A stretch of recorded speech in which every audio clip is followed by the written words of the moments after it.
everybody, it's Romania Black. So we're on volume 34 of Yona of the Dawn. I'm so excited to read this volume, but the last couple volumes, I'm not gonna lie, have been pretty tense. I feel so bad for Soo-won. I really do. I feel so bad for Soo-won. We were talking about this in the Discord and on the channel, and I've got some notes I want to bring up before we start. But talking about it, it's like Yona and Hawk have struggled together through everything. And true, Soo-won kind of is the reason why they've struggled together. But on the other side of it, Soo-won is doing things for reasons that we assume are tied to the kingdom. And he's had to go through this kind of alone. Like, he's been surrounded by people this entire time, but he's not really had anybody he can open up with or comfort. And I'm like, I just want Yona and Hawk to be there for him. But I'm like, with everything that's happened, it's like, how can you? And so Kusanagi creates this really complicated web. And it's like, what do we do? And then if you look at the cover of this volume, volume 34, it's like you see Hawk and Yona and Soo-won as kids. And then they're surrounded by dandelions, which are like these beautiful flowers that become this beautiful white puff that just disappear. And I'm like, wow, Kusanagi, what you doing? Why you doing dandelions? Like, represent Soo-won like dying and everything. Like, what are you doing? And like the fleetingness of their relationship. Like, what are you doing? The symbolism of that flower. Why? So I've thought about it since the last volume. And I've realized, I'm like, so technically we're going to read up to volume 36. We're going to take a week break because then the official volume for 37 is going to come out. And then after that, like, I looked up volume 38 and it's not, the official version's not coming out till March of next year. And I was like, So I'm definitely going to buy it. I'm definitely going to support Kusanagi and keep buying the volumes because I want to. And we'll do updates, I'm sure, as we go. Like if there's any mangaka notes or something that will get brought up as we go. But I've seen where in the Discord they said that we have enough chapters to read up to volume 40. So that's what I'm going to do. So we're going to read volume 37, the official versions. And then after that, I'm going to read the chapters that would encapsulate volumes 38, 39, and 40 on like the fan sites that they give me. So I'm still going to support Kusanagi and buy the volumes. It's just, I don't want to wait until like a third of the way through next year to get into volume 38. At this point, I'm like, no, Kusanagi. And plus, it'll only be every 5 chapters after volume 40. So that won't be too bad. And by that point, maybe we'll have enough chapters to read volume 41. So yeah, so we're not going to replace Yona for a little good while there. So I'm really excited. It'll probably be November before we get to caught up with this series, which has almost been a year since I started Yona of the Dawn. A year! Insanity! So that's pretty cool. But yeah, so I'm really excited. I do have a couple things I want to say before we get into this volume. First, I was shared some notes from the fan book that came out a little while ago, and so I wanted to make some notes about that because they really tie into what we're talking about currently with the story. So with the fan book that came out, there's information about Hiryu growing ill and dying, kind of like Soo-won and the sickness now. And so it's interesting because we have Hiryu in the fan book being talked about as wanting peace and no wars, which is tied more to King Il and Yona than it is to Soo-won and his father Yu-hon. But also Hiryu had no supernatural powers. So Hiryu is kind of this weird combination between Yona and Soo-won. He didn't have any supernatural powers and he had the sickness, kind of like Soo-won, but he also didn't want any wars and wanted kind of like a peaceful coexistence, kind of like what King Il and Yona wanted. So it's kind of interesting that we have that. And then we have Guin, the white dragon, the first white dragon. He was the eldest of all of them, which is funny because Kija is the youngest of all of them. So that's kind of like a cool little subversion. And then he was the one that was closest to Zeno. And so I thought that was really, really cool. I was like, okay. And then I can see why Zeno gets kind of attached to Kija and like wants to maintain his distance. So that's interesting. But then also there was like a relationship map that was in the fan book. And I want to make note that the little line between Yona and Hawk, it said that Yona's heart will explode. Like she's so in love with Hawk that she doesn't know what to do with herself. And I loved that. But then the line between her and Soo-won said that she just watches Soo-won carefully. So there's not really any romantic attachment between Yona and Soo-won anymore. She's over that crush. She loves Hawk. But I thought that was really interesting. I also find it interesting that on the relationship map, Jae-ha loves Hawk. Like Jae-ha loves him. And I'm like, okay, cool. Glad we have that established. And then for Yona and Jae-ha, the relationship, Yona views Jae-ha as a reliable older brother, which makes a lot of sense. She views Zeno as safety. Makes sense. Kija is cute. And I'm like, of course, he is cute. And then Sheena is a relaxing presence. I'm like, Okay, cool. So then, yeah, there was also like a little bit of information about the characters, and with Soo-won, it says he had infinite tenacity, which makes sense for Soo-won's character, but zero independence. He's never been by himself or able to sustain himself on his own, which is kind of sad because Yona's had to like develop this independence. So I'm like, Yona, help Soo-won. But it's interesting that I want to talk about like Soo-won. He constantly seems like he wants to be reliable to other people, and I think that ties to his sickness, that he doesn't want to be viewed as not having control over his life. And so the concept of Yona comforting him, he's like he doesn't want Yona and Hawk to feel like they have to pity him or comfort him because of his illness. And so I think that that's so interesting. But I thought that fan book was really good. I thought that was really cool and clever, and I'm glad that I read that and checked it out. So there's that, but we've wasted enough time. I just wanted to point that out before we started volume 34. We're getting exposition no jutsu right now. We're in Yon-hi's backstory. Last volume, we got Yu-hon being a surprising, swoon-worthy husbando, and I was like, where did this come from? So now I'm hoping that maybe we'll get King Ill side of it, him and Kashi. So we'll see. Although I feel like Kashi and Ill are much more like sweet and pure of a romance rather than like Yu-hon and Yon-hi's like fiery and passionate, right? So we'll see, right? So let's not waste any more time. We're going to dive into volume 34 of Yona of the Dawn, and we're going to do that here in 3, 2, 1, and let's go.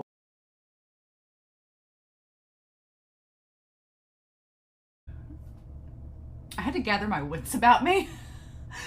Because this volume, I was like, I really had to push myself to read through that because I wanted to cry so hard through all of that. Like, this is the most tragic backstory of anything I might have read in a long time. I was like, oh, Yon-hi, oh my God. Like, just this cycle.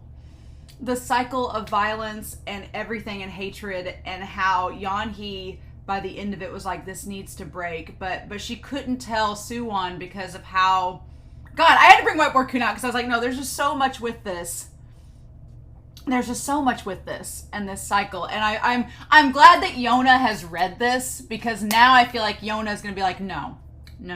Like, she wants to tell Soo-won everything, right? She wants to tell Soo-won all about it, but at the same time, she wants to tell Soo-won, but she needs to phrase it right and find the right time to do so. And now I'm so glad that we ended this volume with that chapter of Yona taking charge and being like, no, I'm stepping in and doing my business. I'm gonna be queen. It's just, oh my God, this volume, oh, oof. Okay, so we need to talk about it. God, but Kashi, like everything, like Kashi had been so mysterious throughout this entire series, and now it all makes sense. And so much stuff is making sense now with Soo-won, with everything, but it's just the process of everything and what is said and unsaid. And I'm going to try not to cry my eyes out during this, but holy shit. So this cycle, the cost of special treatment, just the idea, like, it all makes sense now why things have happened the way that they've done. All makes sense now. So there's just been this horrible cycle, and I'm going to bring this up a little bit. There we go. There's been this horrible cycle of just violence and hatred that the series has perpetuated. And now I feel like that Yona knows. She's like, let's not do that. Let's stop that, because now we realize like what the cost of everything has been. Like, everyone around her has died because of this cycle of mistrust and violence and not getting along. And now it's like, that was stupid. Let's not do this. So we had in the last volume, we had the idea of, and I'm trying to make like the thing here. So we had the Crimson Dragon King. We had Hiryu. And we had how Yon-hi is the descendant.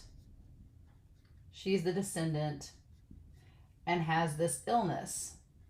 And because of their blood and everything, they try to keep that a secret. So she marries Yu-hon.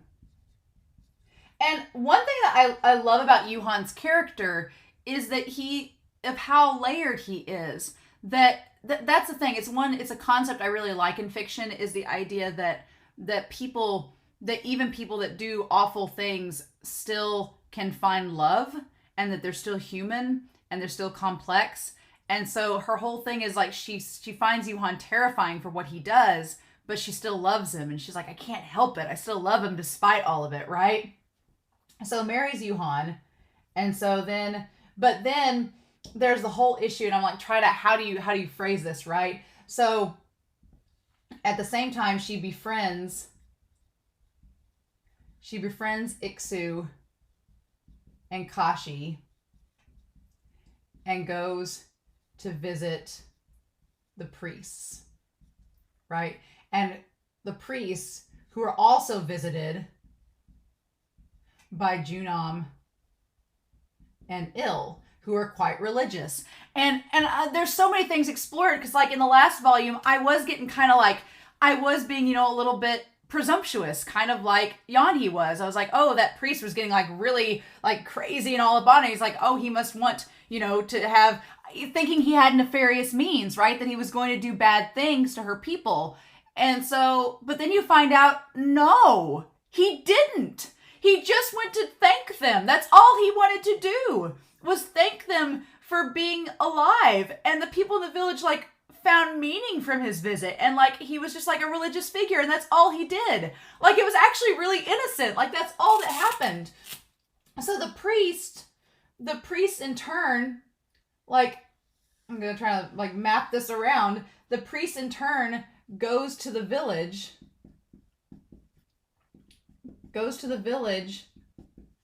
to thank her tribe. I'm going to redraw this because I don't like the way that looks. but Yu-hon takes it as, oh, they're going to do something bad. They're going to hurt her people. And on the one hand, you can kind of get where Yu-hon's coming from, because it's like, Yu-hon thinks that, well, they're going to go and try to like out her people and use their power, or they're going to be like these religious zealots, kind of like Gobi. You think it's going to be like a Gobi situation where they're going to try to like use the people, but that didn't happen. But Yu-hon couldn't see past his hatred and his dislike of the priests. He thought that he had a sense the priests were trying to take over the kingdom. And from the last volume, you kind of got that impression too, from how they stationed themselves. So it's just the idea that things are so much more layered and complex than you think that they are. And so Yon-hi, she's like, I thought that these priests were going to she instantly understood why her husband was so against them. She's like, no, they think they're better than us. And like, it's a problem that they're going to go see my people. But then it turns out that no, it wasn't. It wasn't a problem. They weren't trying to take over or do anything. They were just trying to be reverent, because they thought that they were just, it's like a wish come true. They're kind of like ill in that sense. But Yu-hon, because he senses something might be wrong, Yu-hon has the priests executed. I'm assuming that Iksu got out along with Kashi. I'm assuming that King Il saved Iksu along with Kashi. I'm assuming. But then here's the thing. The woman that is the attendant, we established that the people love Yu-hon because he's this big military figure, and he's kept Koka safe, right? He's kept Koka safe by any means necessary. And Yon-hi realizes that by any means necessary includes torture, includes killing women and children. That's the complicated part about all this, is that Yu-hon's done some really awful things in service of keeping the peace in Koka, right? And so the idea that he's kept them safe through these awful means. And he cares. The problem is that Yu-hon cares so much about these things that he's willing to do anything necessary to protect them, right? That's the crazy thing. Like, he's willing to kill and do all these awful things for the sake of his country and the people he cares about. Whereas Yon-hi realizes, like, yeah, that's great that you're doing that, but the people that you're killing, the women and children, that's a problem, right? And there's repercussions to that, right? And so it's so crazy that she realizes that the man she married is doing these things to protect her, but those things are not all, they're not all great, right? And so I like that Junam, it makes much more sense now why Junam, why he put Il in charge. That he never forgave Yu-hon for burning down the temple and killing the priests. Like, if he just burned down the temple, and I thought he burned down the temple and drove out the priests, like exiled them, and that's how like Iksu got away. He was just exiled. No, he killed them. And I'm like, oh, that's like a different story. That's like taking it to another level. Like, and at that point, I do kind of be like, Yu-hon, why'd you kill them? Why didn't you just banish them? It's not like the priests can fight back. You know, they're not warriors. They're not skilled with a sword. Why'd you go to the extremes of killing them? But that's just how he is, right? And so he believes that that's the only way. And that idea kind of ties to Soo-won. We'll talk about Soo-won over here. That Soo-won, the idea that to protect the ideals and people of Kwoka by any means necessary. That's the scary thing, is that Soo-won inherits all of that from Yu-hon. That idea that to protect them, go through any means necessary, no matter what it takes. And I hated that part. I'm transitioning through this. I hated that part where Yon-hi's like, well, what about Yona? And he's like, that's a different matter. Like, that, not even, like, he can't even, he's so racked by his seeking for revenge and of guilt and of anger and sadness that he can't see Yona and her feelings. He just sees her as a matter to take care of. And I'm like, oof. Because Yona, I feel like Yona and Yon-hi, she kind of resonates with Yon-hi in that, like, no, these are people, not matters, right?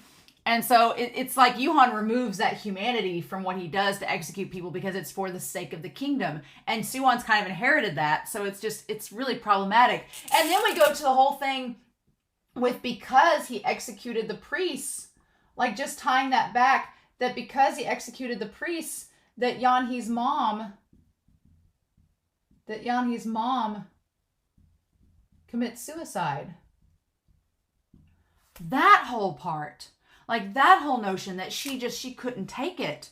That she's like, because I introduced my daughter to you, because I told Yu-hon about our secret, that's how the priests ended up finding out, and then these people were burned at the stake, like these people who did nothing wrong. And that part there, where the man in the village, he asks Yon-hi, he's like, why was he executed? And that's so true. He's like, why was he executed? He's like, did he kill anyone? No. Did he steal anything? No. Did they deceive anyone? And then Yon-hi realizes, she's like, well, shit, no. He didn't deceive anyone. He was a priest. He recognized my lineage and called me out on it. I was the one that was deceiving everybody by lying about it and keeping it a secret. He's like, we were the ones deceiving people by not telling our lineage. He was just pointing it out. And she's like, at the time, she thought that he was just, being kind of like Gobi and just being like a religious bigot and was going to like use it against her. But no, he just wanted to recognize it. She's like, he didn't do anything wrong. And it's kind of like you as the audience realize, man, we really framed him as being this really nasty character. But then Kusanagi's like, nah, he just kind of didn't. He was just kind of a priest. He had this divine inclination and wanted to point it out. It's like, oh, well, damn it. It's awful. And so her mom commits suicide because she blamed herself for the deaths of all these people because it was her. She thought it was her fault. I've noticed that the Yon-hi and her mom and Soo-won have a real big thing about like a little bit of self-loathing and self-destruction. I'm like, but she's like, and they're like, this was so cruel. And then Yon-hi feels bad because she's like, it's because of me that these children were killed. These children that were in the priesthood that hadn't done anything wrong. And she's like, and I love how fire is used throughout this volume. Like, we see the fire from the torch and her like going back to Yu-hon. And then when Soo-won looks at the fire later and fire is tied to the Crimson Dragon King, it's like, just all of this thing is that Yu-hon, much like Soo-won, they have this hatred that people that people rely on the gods. They're like, no, it needs to be the power of the people instead.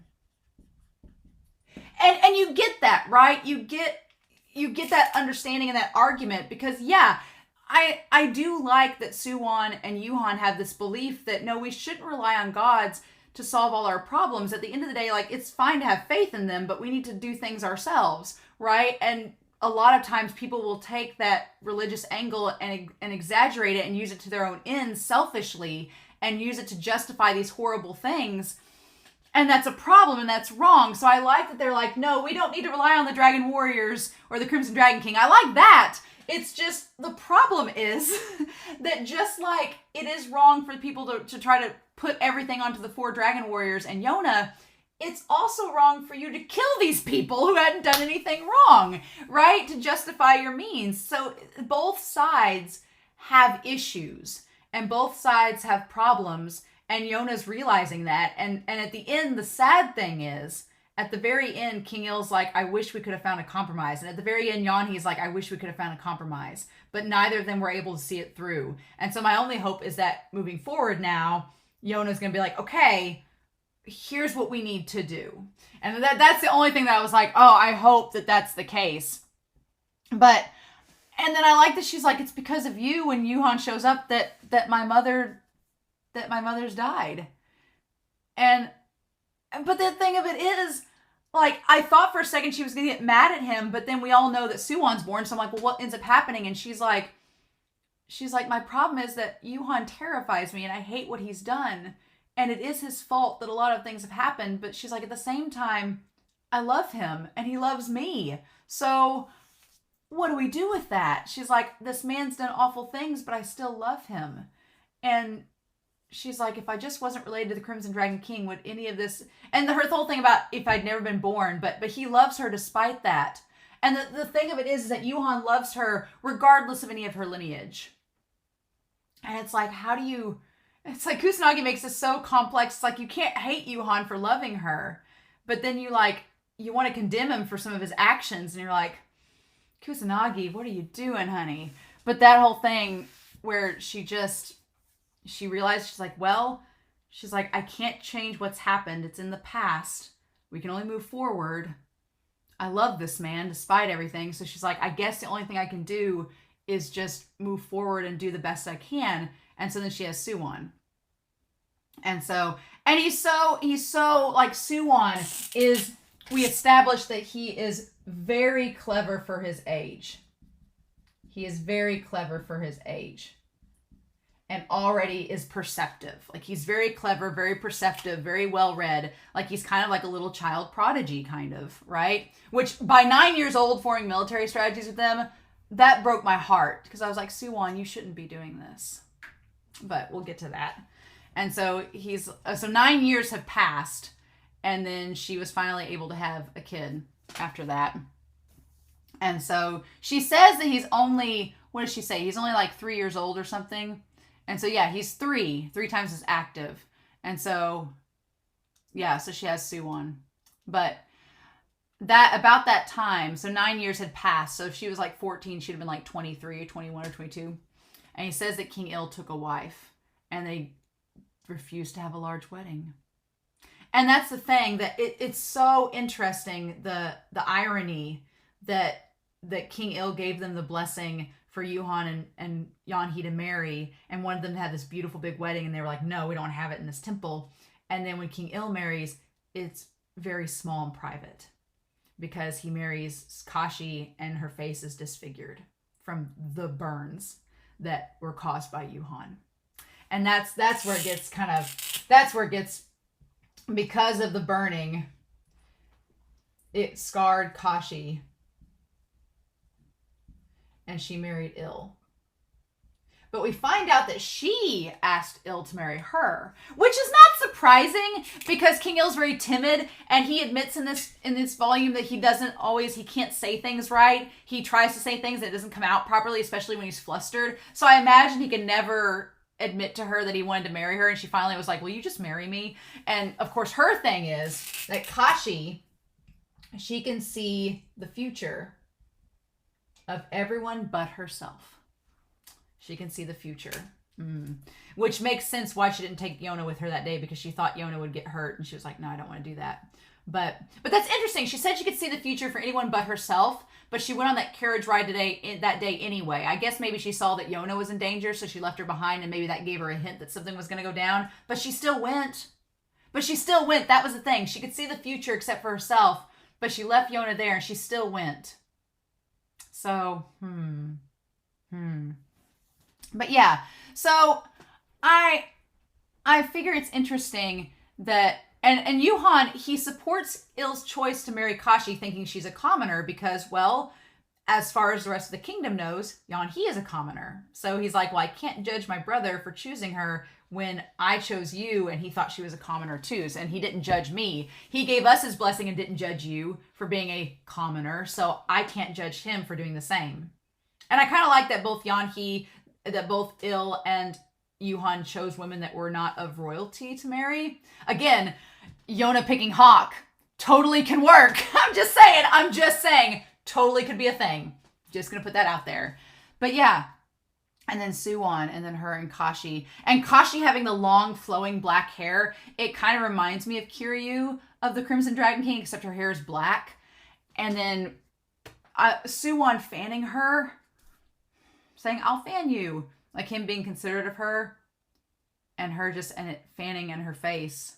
And that's when Yon-hi notices and realizes it's her. And she has, like, her eyes are very much like Yona's. She has Yona's face. And she asks if she's Il's wife. And she says that she is. And so then she says, and the scary thing is that she looks like, Kashi looks so, not disturbed, but so, like, indifferent when she sees Yon-hi, because here's the thing, because she knows that Yon-hi's husband was the one that caused, all of her friends in the priesthood to be killed and caused her face to get disfigured. And that's why she wears her hair like that. And then she knows she can see the future, so she knows about Soo-won. She knows that this kid fanning her is the one that's going to kill her husband.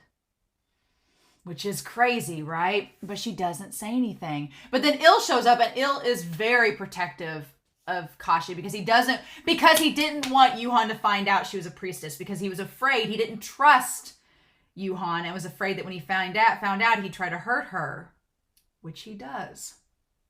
And it's like, oh. And so he says that girl is dead.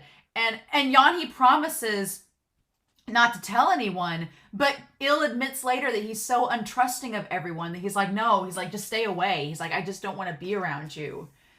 He's like, don't bother her anymore. And it's so hard. And Yon-hi at the end of chapter 193 realizes how naive she was. That was a long chapter. It was a friggin' long chapter. Yeah, 34 pages of just how naive she was about everything and about how their relationship had been.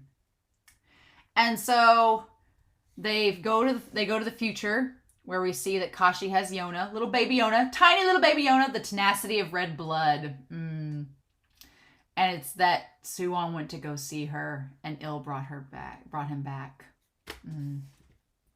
And this whole thing, the sad thing is Soo-won just wanted to be with Yona.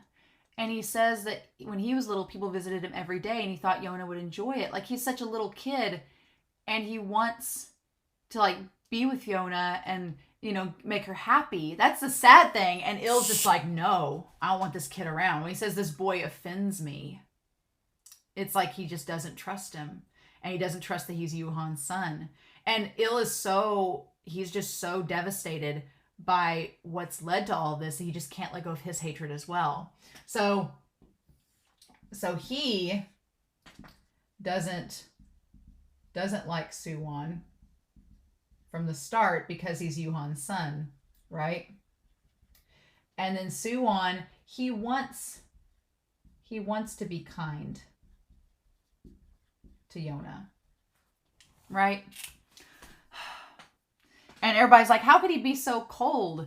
And the image of Soo-won petting Yona's head and touching her red hair, just the image of someone that's the actual descendant of King Hiryu touching her hair, that symbolism Mm. Uh-huh. And so they made him leave.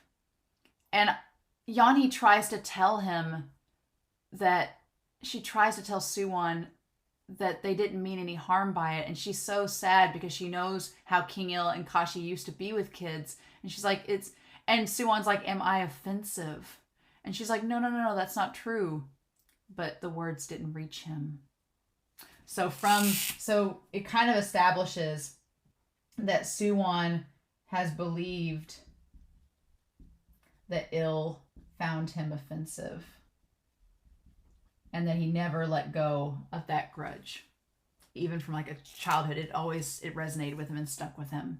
Which makes sense why he followed his father so much too.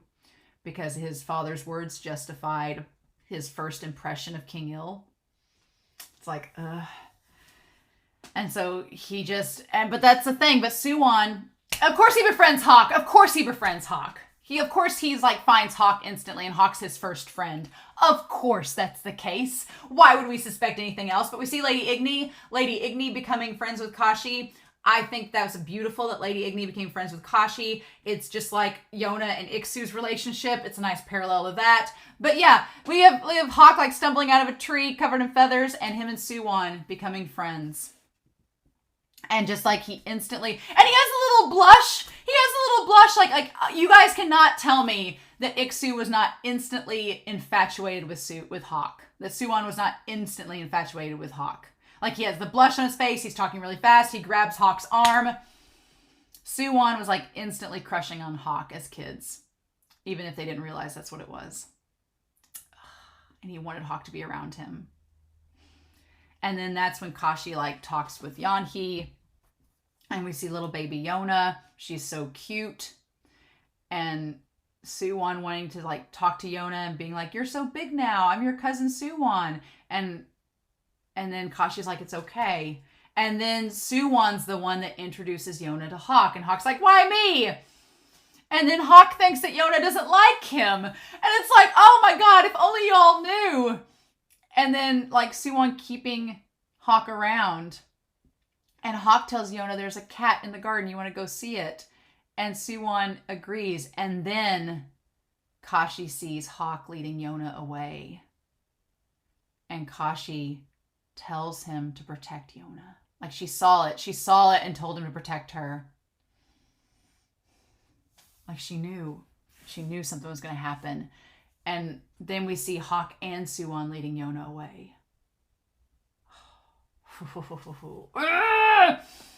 So yeah. So nothing bad will happen today. Lady Kashi's truly mysterious. And so Igni doesn't know that Kashi's a priestess, but she says she talks like a fortune teller. And that's when Yon-hi realizes that it's possible that Kashi, since she knew Yon-hi's lineage, would know that Yona's the reincarnation. I'm wondering with the whole sword and the shield thing, if the whole kingdom thing, if Soo-won is the king of Koka, if Yona is the shield and Hawk is the sword. Hawk protecting the king and Yona shielding him. Because she kind of becomes a shield at the end of this, right? She shields Soo-won from having to come out and talk to the Kai Empire. So I wonder. I don't know. And then they're playing with that cat, which I think Kusanagi just wanted to draw cats. I think that's the whole reason. She just wanted to draw a cat. And they're like telling Yona how adorable it is. And the three of them together, like just seeing the three of them together, why can't we have this now in the present time? Kusanagi, please do this. But seeing them like all play together and be happy, can we have this compromise? Can we forget all this dramatic bullshit from the past and just have a compromise and be friends? That'd be great. That'd be great. And so the sad part about this chapter is that Kashi thought that Il was only happy marrying her because it meant that they were going to have the reincarnation of the Crimson Dragon King. And we find out at the end of this that wasn't the case, that Il did love her. He was just never able to fully express himself like he wanted to. And it's like, Kusanagi, why do you do this? But the thing of it is that Il saved her. He saved her from the temple, from the burning temple, and the red glow that descended between the two of us. And she sensed it, that he saved her. Like, that's the thing. That's the thing. It's that symbolism of Yu-hon destroying and killing with this fire, and Il going in to save her, to save someone. Like, just that parallel. Like, Il does some questionable things as well, but just the idea that he went in there to save her because he cared about her, right? And she asked him to make him his wife, to make her his wife. And she said that was how his wish would be fulfilled. And so the thing of it is that Yon-hi starts to think about the Crimson Dragon King and being near it, and that's when her headaches start. So I'm wondering, she really didn't start having the headaches and all of this until she thought about the Crimson Dragon King and thought about all of this. So did Soo-won's whole thing start once he started thinking about the Crimson Dragon King and believing that it was connected to him? Is that what's caused it? Because he's saying it's happening a lot sooner than it happened with his mom, but he's encountering the actual Crimson Dragon King and thinking it over a lot sooner than Yon-hi was. So maybe that's tied to it. It's just, oof. And so I like that Kashi says she doesn't see everything. She can't see all the future, just bits and pieces, but she knows the 4 dragon warriors are waiting for her arrival. And then Yon-hi's like, what was our purpose? So her whole deal is like, what was my purpose? She's like, if we're not the Crimson Dragon King, then why has our village suffered? Why have we had this special blood if the reincarnation isn't even related to us? And that's so sad, because she questions her entire purpose the rest of her life. Like, what was my purpose? Was it to raise Soo-won? Why? He's not going to be the prince or the king, so what was the point? But it's like she didn't even know the trajectory of what she was doing. So now it's like, no, Yon-hi, you had a purpose. You writing this diary and explaining all of this to Yona is going to have a purpose. Like, what I love about this story is that everyone's actions in it have a purpose and a reason, and everyone, all the things they've done throughout the story was for a reason, and it all makes sense, right? And so now it's all having an effect in the present timeline. Like, everything that Yon-hi's done, everything that Yu-hon had done, everything that Il has done, everything Kashi's done, like, it's all trajectory into the present and having a meaning and a value. And it's just, God, this volume is so good. It's so good, but it's so sad. And she's like, she wants the gods to spare Soo-won from this pain. Ugh. And then God, and that her realizing that she's like, my husband killed the priests and everything, and just has abandoned his faith. So you wonder if she maybe thinks it has something to do with that. It doesn't, but you might wonder if it does. And she finally tells Yu-hon about her sickness. After, like, she still sees Soo-won and Yona playing, and it makes sense why Yona was so close to Soo-won, because they played so much as kids and they had this big bond and everything. Like, it makes sense why she loved him. And then Junam, him dying and making Il the king. And Il doesn't look happy about it. Il doesn't look like, that's the thing, Il doesn't seem to have ever wanted to be king. And he says that later. He's like, I didn't want to be king, but my father asked that. But he says, I didn't want to be king, but I didn't want Yu-hon to become king either. And so that makes sense, that he's like, that he says he did not want the throne, but did not want it for Yu-hon. Because in Il's eyes, Il, who doesn't like violence, who has seen what his brother has done, he's seen his brother kill these people and torture people and cause all these massacres like with Xing, he's like, I know what my brother is capable of, and that my brother is a good man. I love him, but he has a horrible, vicious, like, violent streak that has, like, just, you know, torn these other families and nations asunder to make our own nation stronger. And he's like, and I don't want that.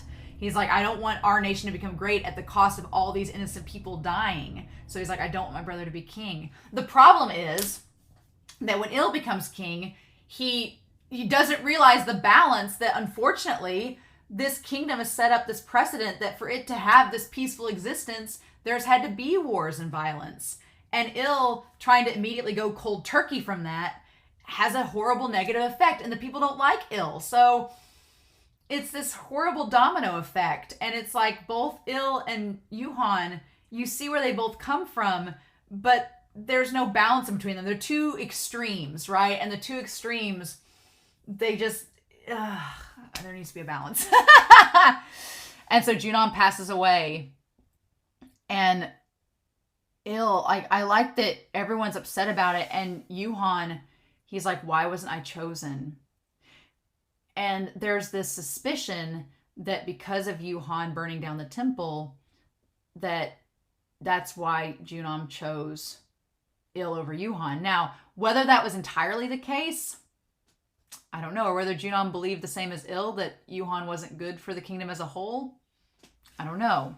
But the thing of it is that this whole time we've established that Yu-hon has been taking Soo-won to all these military meetings and stuff. So whether Yon-hi has realized it or not, Soo-won has been kind of molded by his father since like a very early age. And so Soo-won has kind of like seen his father's like strife and seen his like frustrations. And so he's been very much influenced by him to the point where he has chosen to carry on his father's will in his place, right? And so Yon-hi, she just blames herself. She's like, my husband's going through all this turmoil and he lost his chance at becoming king because he sought to protect me instead of choosing the kingdom. So she's all distraught about it. And I love the parallel to Kashi catching Yon-hi and then Yona catches Soo-won later. That's such a great parallel. But she asks if Kashi told Junon that that Yona was the Crimson Dragon King. And Kashi's like, it wouldn't have made a difference if I told Junon or not, so no. And then I like that Kashi, like Yon-hi goes through this existential crisis where she's like, why was I even born? What's my whole purpose here? I didn't have a role to begin with. And Kashi's like, that's not true. She's like, no. She's like, the fact that you exist is great. You've influenced so many people. You have to believe that. Like, Kashi's trying to tell her, like, she's like, I wanted to talk to you more. And when she said that, it's like she already knows she's not going to see her again. Like, that was the last time that she was seeing her. And so she was trying to tell Yon-hi before she died. Kashi was trying to say, like, no, the fact that you exist is good. You have to believe that. Oh my God. Just awful.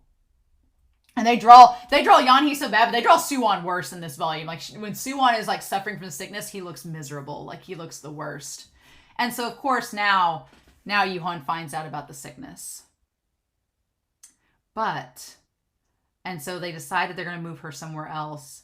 And Soo-won's like, oh, I'll still come to visit you. And he does the head pats. He always does the head pats to Yona. I'm like, I want older Soo-won to do head pats to Yona, please. As long as Hawk doesn't chop off his hands. But I like that Il visited her before she left. And the last time they spoke is that he told her to get better and take care of herself. And that he was thankful to her. And I feel like that meeting changed Yu-hon's mind about Il a little bit.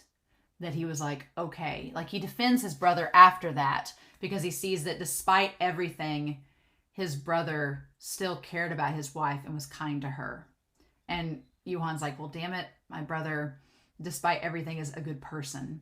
And so I appreciate that Yu-hon gets mad on his brother's behalf because he talks about how nobody cheered him and how he was mad. And he's like, that's your new king. Like, show some respect. Il's doing just fine. Don't get depressed before he even does anything. Like, it shows just how much he loves his brother and really cares for him and decides he's going to support him. And it's like, why couldn't we have nice things? Like, because it seems like both Il and Yu-hon are good people and trying to support each other. And it's great. And Yon-hi, that's when the maid lets it out that Kashi was one of the priestesses. Like, this is all her fault. This is all her fault for all this bad stuff happening. It's not Yon-hi's fault. It's her fault. She should have just kept her mouth shut. Quit gossiping. Because that ruined everything. Because then she finds out later that Kashi was killed on the way there.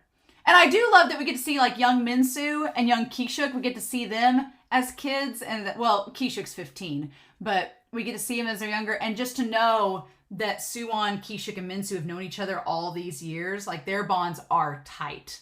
Like, they have such a strong relationship God, it's so good. But Kashi coming with Yona. And then I just love the all black panel that Kashi was killed and never made it. And then we see her, and she looks a lot like Soo-won there. At the end of the chapter, she looks like Soo-won, like grabbing her face and crying, saying this happened because I invited her here. So I feel so hard for Yon-hi, because Yon-hi believes that she's responsible for her mom's death. She believes she's responsible for the priest's death. She believes she's responsible for Kashi's death. She eventually believes she was responsible for Il's death and her husband's death. Like, Yon-hi is so tragic. She's like the most tragic character in this series. Because she just believes she's responsible for all these deaths and that she shouldn't exist. And I'm like, the irony is like, no girl, you writing this journal is possibly going to save this entire story and help Yona to reconnect with Hawk and Soo-won and the kingdoms and everything. So like the insanity is she believes that her existence was the cause of all this pain and despair. But the irony is that her journal where she writes all this out is possibly what is going to save the entire story. So, God, I feel for her. But it's like, and at this point, it's really like you wonder if Yu-hon is feeling guilty because Soo-won goes to visit Yona and Yu-hon's like, I'll go visit her. And he blames everything on the Crimson Dragon King.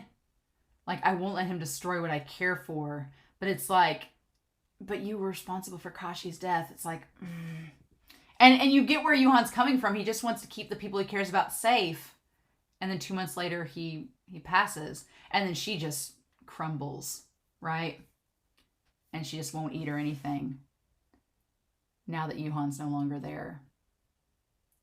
Make the thieves share the pain of their victims. And so Soo-won, we reveal, is very complicated. And I like that she says that how Soo-won has always been, it wasn't a lie. He tells Hawk, Soo-won tells Hawk that the man you thought existed was never there. But it's like, was it? It's like, is Soo-won putting on an act when he's kind? But I don't think he is. I think Soo-won is kind. It's like Yu-hon and like Il. I think Soo-won is kind. And the people he cares about, he's perceptive and smart and he cares about these people, but he also cares about his dad and his will and wants to keep his father's mission alive, right?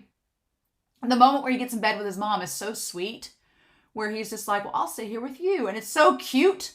And he's like, I'll take father's place. I can't do it right away, but be patient. And that part is chilling because he's being kind to Yon-hi and like wanting to support her. But then you find out that taking his father's place also means that this 9-year-old kid wants to kill King Il and take the throne. And that's absolutely terrifying. But it doesn't eliminate the fact that he was kind to her, that he had that kindness. But then she sees, like, there is something emotionally detached with Soo-won.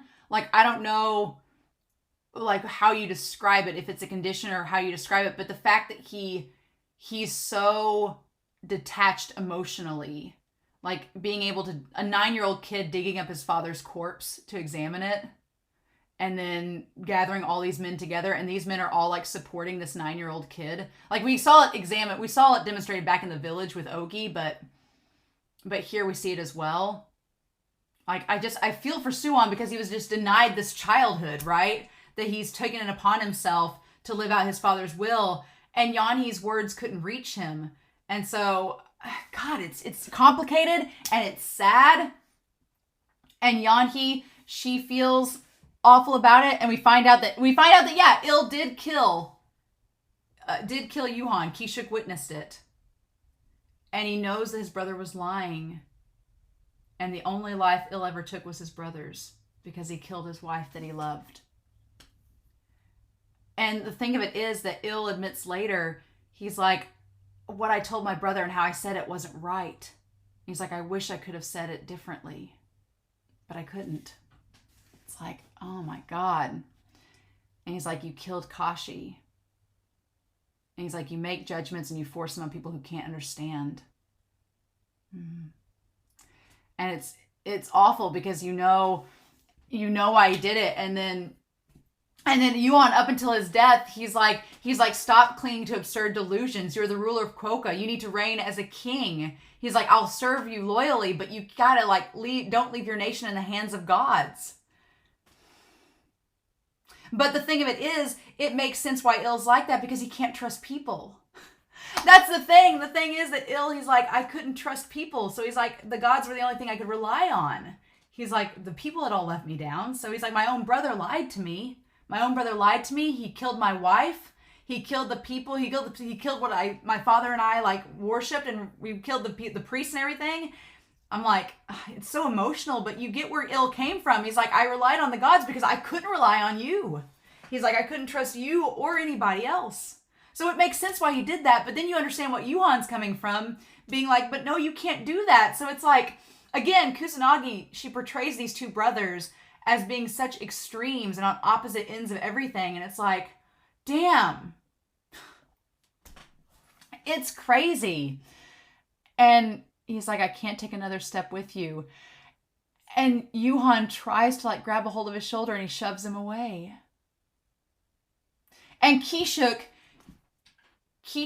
I mean, from his perspective, Yu-hon never drew his sword. He never tried to attack back. And they all, like, of course, the men, they all view that as like, well, it's all Ill's fault and everything. And Soo-won stands up for Ki-shook when they ask why Ki-shook didn't go to his aid. And Soo-won's like, well, Ki-shook couldn't have done anything. He was wounded in battle. And the soldiers call him useless. And it's like, so now I feel bad for Ki-shook. And now Soo-won, he's like, the one who should have been king. And here's the thing, Soo-won is not only influenced by his father, but all these men talking to this 9-year-old who's still very impressionable and telling them that he should be king and all of this. It's no wonder that Soo-won's ended up like he has. Ugh. And then Yon-hi realizes the cycle of all this and how bad this all has become. She's like, this is all a web of just awful. And people are dying when they didn't need to. And she's like, what do I do? And everybody's like, well, if Soo-won can become king, he can unite the people. And the fact that Soo-won has had this mission since he was 9, that he's been biding his time since he was 9 years old until the moment that he could do things. Like, I'm very curious to know now about that night that Ill died. Like, what the conversation was between Soo-won and him. Because now we know that King Ill knew Soo-won was going to kill him eventually. Like, he was expecting it to happen. And he decided that he was going to let it happen. So, I'm so excited. I don't want spoilers, but I'm so excited to get to that. I don't think I'm going to be able to wait to read volume 35. I don't think so. I say that, but I don't think I am. I'm just, oh my God. Like, just the fact that Soo-won has had this fire, and we see him staring at the candle and the flame, like, just like his anger and Soo-won's anger at Ill, and his, like, taking on all this burden on his own. That's the thing. Soo-won took this burden on alone. And it's really sad because he shouldn't have had to do. A 9-year-old should not be tasked with trying to think of. A 9-year-old should not have to dig up his dad's grave. He shouldn't be tasked by these military men to be a possible replacement to be king. He shouldn't be thinking about talking down his uncle or killing him. He shouldn't have to be thinking about this. But he's like, my father's last words resonated with me. He's like, King Ill and Yona are different matters. He's like, I'm close to Yona, but I don't think it's right to base decisions on that. He said, my father said, unless you make efficient decisions and respond quickly, you'll ruin the nation. Like, he took his father's words to heart. And Yon-hi's like, how can you be so dispassionate? But he's like, my father, he just takes after his father and what he knows.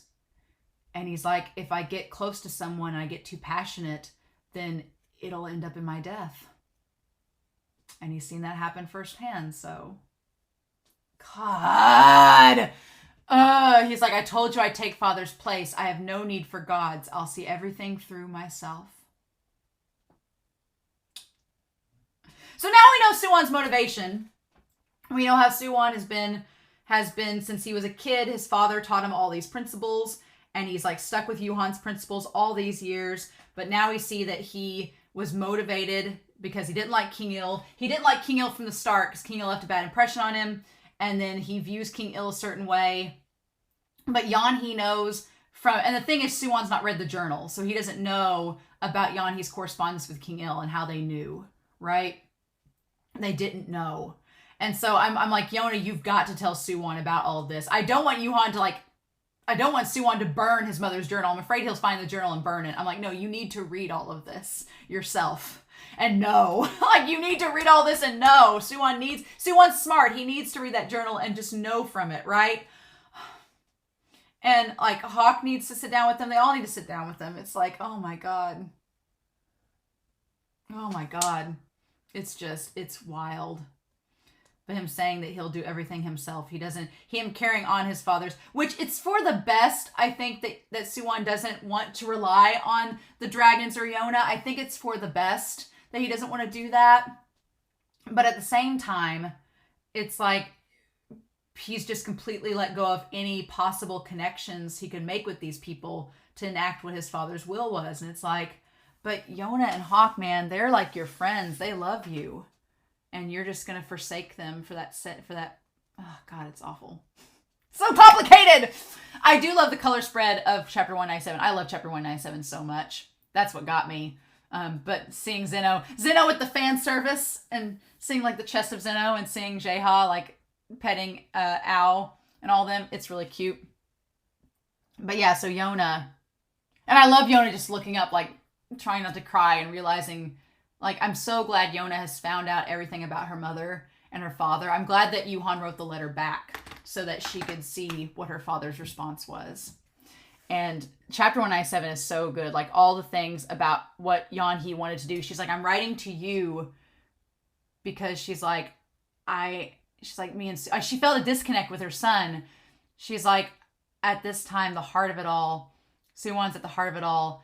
And I have no way of knowing how he regards you. And you just see like all of them, like Judo and Kishuk and all of them meeting with everyone together. Like it was all planned from the start, and Soo-won was at the heart of everything. And just that cold look that Soo-won has, that cold look that he has, it's so sad. It's like no kid should have to look like that. And she's like, it terrified me when he asked me if I wanted to kill you without so much as batting an eye. I didn't want to believe that someone as kind as Soo-won would say such a thing, but the truth is, I didn't really know him. None of how he presented himself to me was an act. It was his true self. As I face death, I feel like I have to come to grips with it. So yeah, it's just like the idea that this kid can be kind and care about people just like Yu-hon, but also could be cold and ruthless, just like Yu-hon. Like Soo-won is just like his father. And it's terrifying. Like he doesn't look as grisly or as rugged as Yu-hon, but he's just like him. And I'm just now noticing that the hair ribbon that his mother has for her hair is the one that Soo-won has too. So he took his mother's hair ribbon. Oh my God.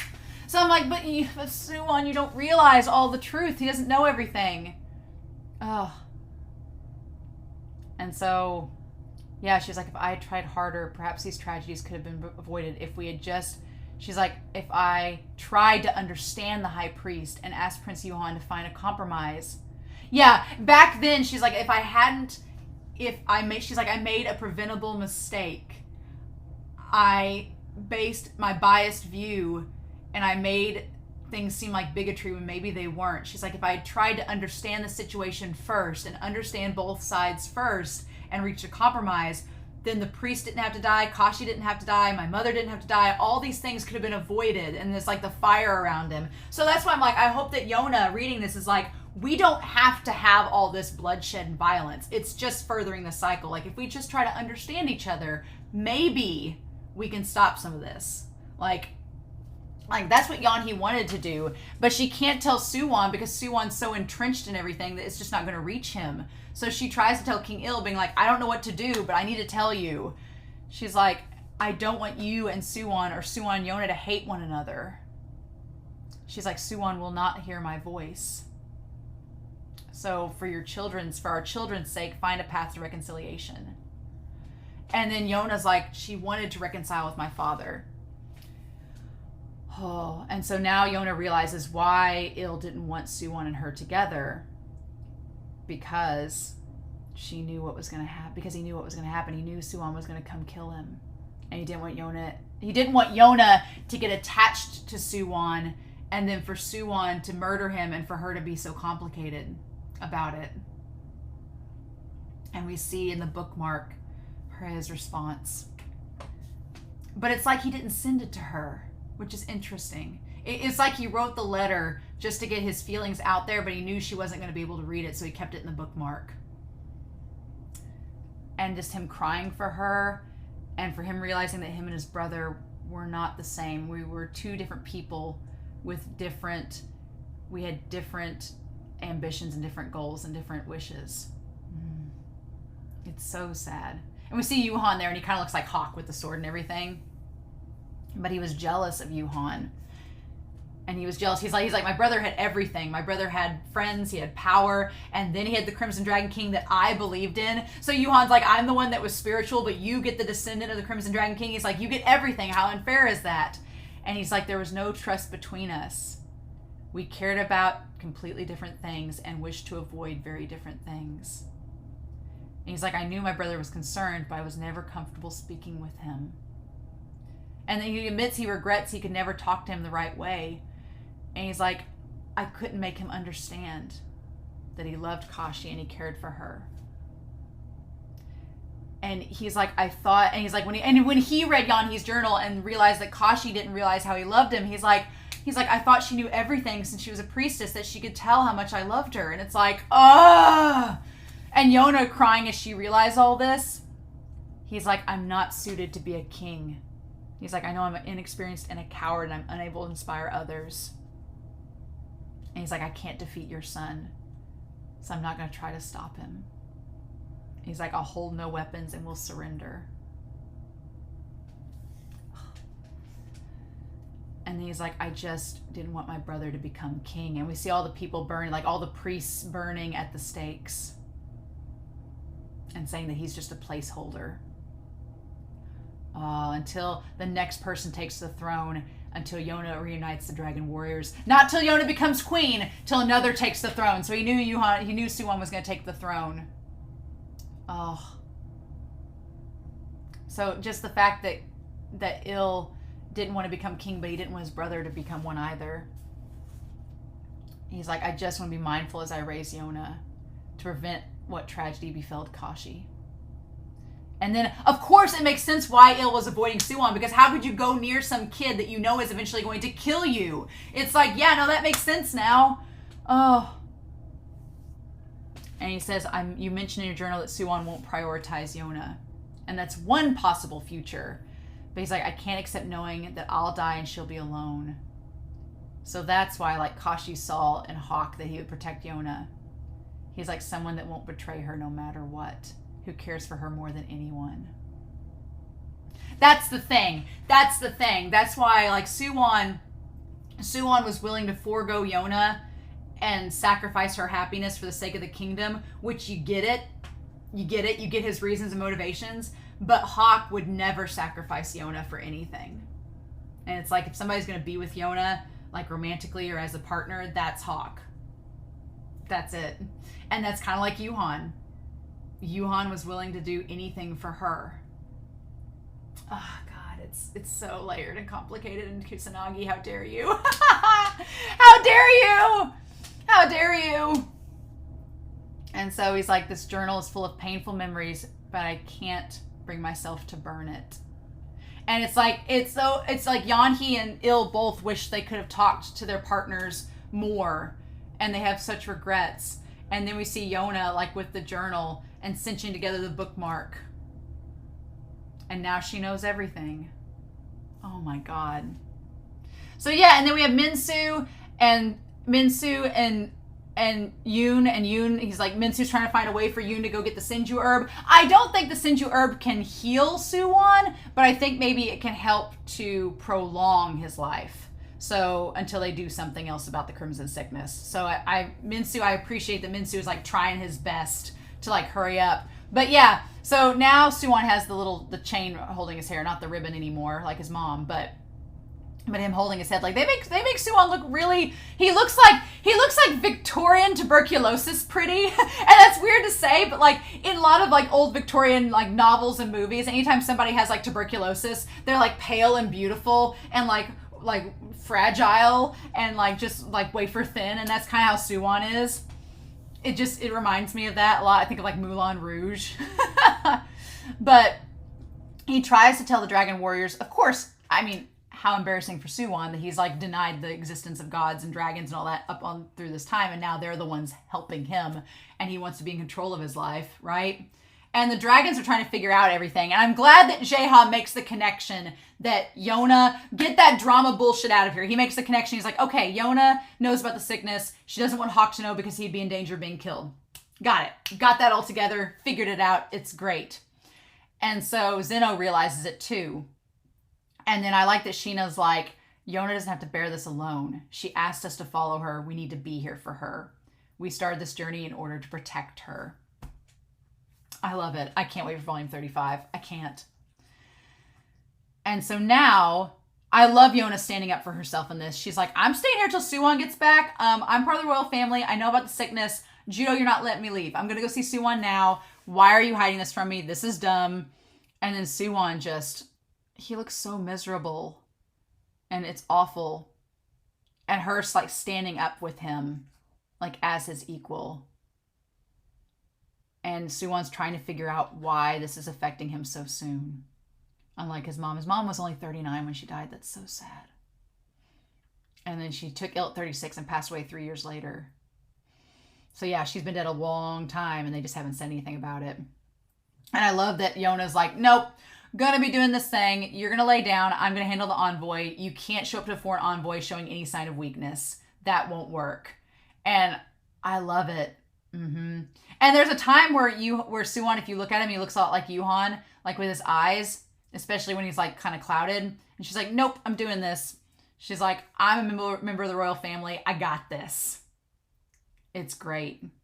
She's like, your mother. And she reveals that she knew that she's been reading the journal. She knows about Yon-hi. She's revealing things. And he's like, too much. So I want her to go back and talk to him. Again, I don't think I'm going to have to wait for volume 35. I think it's going to have to happen really soon. And so then we have these guys. They're all like the Emperor Chagel of South Kai is here. These representatives, this envoy. And she shows up like looking fabulous. Our girl shows up slaying in this beautiful robe. And she's like, I'm not here because I was ordered. I'm here because I want to be. And Kishuk and Judo are like, they don't think she can do it. And then she turns around and she brings up like, actually, I've been around into all these places you guys have been to and seen all these things. So are you sure you don't know anything about it? You do know what I'm talking about? Okay, great. And I love they try to dismiss her. And she's like, and she acts like Soo-won at the very end. She proves that she is, it's genetic, baby. She's like, you know what? Now let's start the meeting. Like that's such a Soo-won move, right? Where she acts very polite and like a little dignitary. And then when they call her out, she just swings it and calls them right back on it. And I love that Kishuk and Judo are like, oh, that was a very Soo-won move. And she's like, mm-hmm. Like she's grown up with Soo-won. She knows how he works. And she's seen Soo-won work these last few volumes. She's been observant. She knows how this goes. So, oh my gosh, girl. Chapter 198, huh? Oh, this volume. This volume was so good. I love this volume so much. I like tried my hardest not to cry throughout most of it, but it was so good. So good. And now I can't wait to hear your comments. Obviously, I don't want spoilers, but I don't think I'm going to be able to wait to read volume 35. I don't think I can wait a week. I'll let y'all know in the Discord if I do. But yeah, this volume was incredible. And so there's that. But yeah, I'm really excited to hear what y'all thought. But yeah, I want Yona and Soo-won and Hawk to find the compromise to all this. Like she knows now the cycle of hatred and violence and what's happened. She knows the history. She knows both Yon-hi and Il and Kashi and Yu-hon and all this. And so I'm hoping she's able to tell Soo-won and they're able to do something about it. That's my hope. But the question is whether Soo-won will listen to her, whether he'll listen to the whole story, what Kishuk and Judo are going to do about all this, and where Hawk fits into all this too, as well as the dragons. Like, there's a lot of pieces that we still don't know how they're going to play out, but we shall see, right? So, in any case, I'm very curious to know your thoughts down below. Please, no spoilers, but I hope you all have a wonderful week. Please stay safe, take care. I will definitely be back next week with volume 35 of Yona of the Dawn. Bye.